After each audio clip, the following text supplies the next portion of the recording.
विद्यार्थी मित्रांनो आणि पालकांनो, आपल्या डबल अकॅडमीच्या ई प्लॅटफॉर्मवर तुमच्या सगळ्यांचं स्वागत आहे। तर मित्रांनो, तुम्हाला आणि तुमच्या पालकांना सुद्धा प्रश्न पडतो एनएमएमएसची एक्झाम काय असते आणि नवोदयची एक्झाम काय आहे आणि स्कॉलरशिपची एक्झाम सुद्धा काय असते, या तीनही एक्झाम मध्ये फरक काय आहे, तीनही एक्झाम मध्ये विद्यार्थ्याला कोणकोणते फायदे मिळणार आहेत। तर आजच्या व्हिडिओच्या माध्यमातून तुमचे आजचे सगळे डाउट्स क्लिअर होणार आहे। आपण आजच्या व्हिडिओच्या माध्यमातून डाउट्स तुमचे क्लिअर करून घेणार आहोत, त्यामुळे हा व्हिडिओ तुम्ही शेवटपर्यंत नक्कीच बघितला पाहिजे। तर मित्रांनो, सगळ्यात आधी आपण बघूयात आपल्या डबल अकॅडमी मध्ये स्कॉलरशिपची बॅच इयत्ता 5वी आणि 8वीच्या विद्यार्थ्यांसाठी अवेलेबल आहे। मित्रांनो, 4थी आणि 7वी साठी सुद्धा स्कॉलरशिपची बॅच अवेलेबल आहे। मित्रांनो, ही बॅच ऑनलाईन असणार आहे। तर मित्रांनो, जवाहर नवोदय विद्यालयाची बॅच इयत्ता 6वी आणि 9वीच्या विद्यार्थ्यांसाठी मित्रांनो अवेलेबल असणार आहे। आणि मित्रांनो, या दोन्ही बॅचेस ऑनलाईन असणार आहेत। तर मित्रांनो, तुम्हाला जर बॅच बद्दल जर अधिक माहिती हवी असेल तर या नंबरवरती संपर्क करा 8010 6577 आणि 9049353101 या नंबरवर सुद्धा तुम्ही संपर्क करू शकता। मित्रांनो, आपल्या बॅचचे आपण वैशिष्ट्य जाणून घेऊयात। तर बघा, शाळेच्या वेळेनुसार तुम्हाला क्लास उपलब्ध करून दिला जाणार आहे। तुमचा जो शाळेचा वेळ आहे तर त्या वेळेमध्ये तुम्हाला क्लास अटेंड करणं जमत नाही, त्यामुळे डबल अकॅडमी तुमच्यासाठी तुमची शाळा संपल्यानंतर तुम्हाला क्लास उपलब्ध करून देणार आहे। मित्रांनो, तुमच्या जुन्या प्रश्नपत्रिका ज्या आहेत दोनही एक्झामसाठी, स्कॉलरशिपच्या एक्झामसाठी आणि जवाहर नवोदय विद्यालयाच्या एंट्रन्स एक्झामसाठी, या एक्झामचे मागच्या वर्षीचे क्वेश्चन पेपर आहेत, तर त्या एक्झाम मधून त्या क्वेश्चन पेपरचा तुम्हाला अनालिसिस आणि सराव सुद्धा करून घेतला जाणार आहे। Test series e book note सुद्धा तुम्हाला क्लासमध्ये मोफत दिला जाणार आहे। मित्रांनो, डिजिटल बोर्डवरती लेक्चर लाईव्ह आहे आणि व्हिडिओ डाउनलोड करण्याची सुद्धा सुविधा आहे, त्यामुळे तुम्ही तुमच्या वेळेमध्ये लेक्चर तुम्ही कितीही वेळा तुमच्या वेळेमध्ये तुम्ही बघू शकणार आहात। तर मित्रांनो, बघूयात आपण स्कॉलरशिपची एक्झाम काय असते, नवोदयची आणि एनएमएमएसची एक्झाम, या तीनही एक्झाम मध्ये फरक काय आहे ते आपण व्हिडिओच्या माध्यमातून बघूया। तर सगळ्यात पहिले आपण बघूया स्कॉलरशिपची एक्झाम ही शिष्यवृत्ती एक्झाम म्हणजे स्कॉलरशिप। मित्रांनो, ही एक्झाम 4थी 5वी 7वी आणि 8वी या चारही वर्गांसाठी 2026 पासून महाराष्ट्र सरकारने जाहीर केलेली आहे, या चारही वर्गांसाठी। तर मित्रांनो, या एक्झामचं उद्दिष्ट आणि ही एक्झाम कशासाठी घेतली जाते ती आपण बघूया।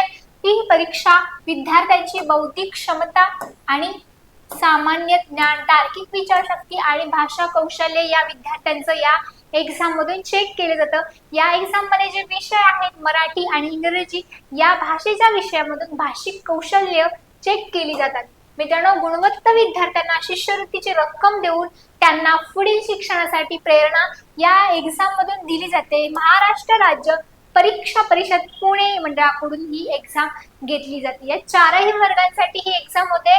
इयत्ता 5वी 7वी 4थी आणि 8वी या चारही वर्गांसाठी ही एक्झाम घेतली जाते।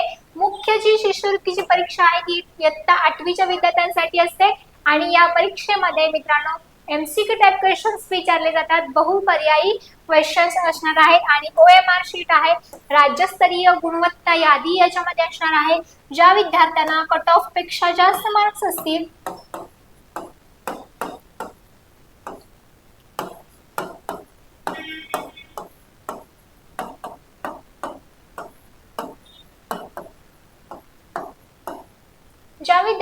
कट ऑफ पेक्षा जास्त मार्क्स असतील त्या विद्यार्थ्याची शिष्यवृत्तीसाठी निवड होणार आहे। आणि मित्रांनो, या एक्झाम मधून ज्या विद्यार्थ्यांची जिल्हास्तरीय किंवा राज्यस्तरीय निवड होते त्या विद्यार्थ्याचा विशेष सत्कार आणि गुणगौरव सुद्धा केला जातो। त्यामुळे विद्यार्थ्यांनो, व्यवस्थित अभ्यास करा, तुमची निवड राज्यस्तरीय किंवा जिल्हास्तरीय यादीमध्ये झालीच पाहिजे। तर मित्रांनो, नेक्स्ट एक्झाम आहे ती म्हणजे जवाहर नवोदय विद्यालयाची एंट्रन्स एक्झाम। ही इयत्ता 6वी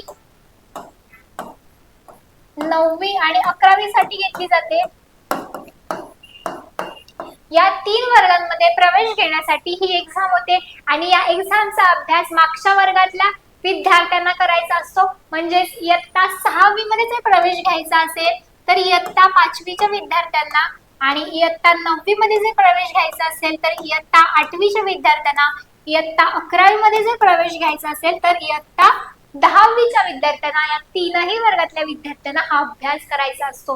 तरच त्या विद्यार्थ्याची इयत्ता 6वी, इयत्ता 9वी आणि इयत्ता 11वी मध्ये प्रवेश होणार आहे नवोदयच्या विद्यालयामध्ये.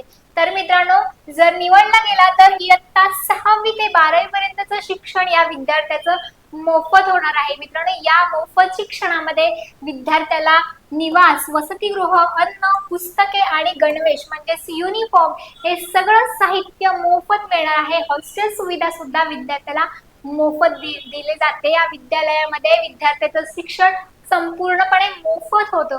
त्यामुळे विद्यार्थ्यांना ही एक्झाम देणं गरजेचं आहे. जे विद्यार्थी गव्हर्नमेंट स्कूलमध्ये आहेत, प्रायव्हेट स्कूलमध्ये नाहीत, म्हणजे सरकारी शाळा जर असेल त्या विद्यार्थ्यांनी नवोदयची एंट्रन्स एक्झाम देणं गरजेचं आहे. मित्रांनो, याच्यामध्ये बुद्धिमत्ता चाचणी, अंकगणित आणि भाषिक या तीनही चाचणीवरती आधारित ही एक्झाम घेतली जाते. मित्रांनो, दुसरी एक्झाम आहे ती म्हणजे NMMS ची exam, national means cum merit scholarship. ही इयत्ता 8वीच्या विद्यार्थ्यांसाठी असते, परंतु जर इयत्ता 5वी पासून जर तयारी केली तर यशाची संधी वाढते. म्हणजेच विद्यार्थ्याचा पेपर सोपा जातो इयत्ता 8वी मध्ये, त्याला ही एक्झाम सोपी जाते. त्याच्यामुळे विद्यार्थ्यांना 5वी पासून जर तयारी केली तर तुम्हाला इयत्ता 8वी मध्ये NMMS स्कॉलरशिप मिळणारच आहे. मित्रांनो, याच्यामध्ये मेंटल ॲबिलिटी, स्कॉलस्टिक ॲप्टिट्यूड, शालेय विषय आणि मेंटल ॲबिलिटी म्हणजेच बुद्धिमत्ता चाचणी असे 2 पेपर, मॅट आणि सॅट असे या एक्झाम मध्ये होणार आहे. 180 मार्कांची ही एक्झाम असते. मित्रांनो, याच्यामध्ये दरवर्षी 12,000 रुपयापर्यंत स्कॉलरशिप मिळते. 9वी ते 12वी विद्यार्थ्यांचं शिक्षण या अमाऊंट मधून होतं. मित्रांनो, याच्यामध्ये CBSE, ICSE आणि स्टेट बोर्ड या तीनही स्टेट बोर्ड आहेत, शालेय बोर्ड आहेत, तर त्या तीनही बोर्डांमधून ही एक्झाम घेतली जाते. मित्रांनो, या एक्झाम जर तुम्ही दिला तर तुमचं भविष्य उज्ज्वल होणार आहे. त्यामुळे तुम्ही जवाहर नवोदय विद्यालय स्कॉलरशिपची एक्झाम आणि NMMS एक्झाम या तीनही एक्झाम देणं तुम्ही अनिवार्य आहे. या एक्झाम तुम्ही दिल्याच पाहिजे. तर मित्रांनो, तुमचे जर डाऊट्स क्लिअर झाले असतील तर आपल्या व्हिडिओला सुद्धा लाईक आणि शेअर करा. थँक्यू.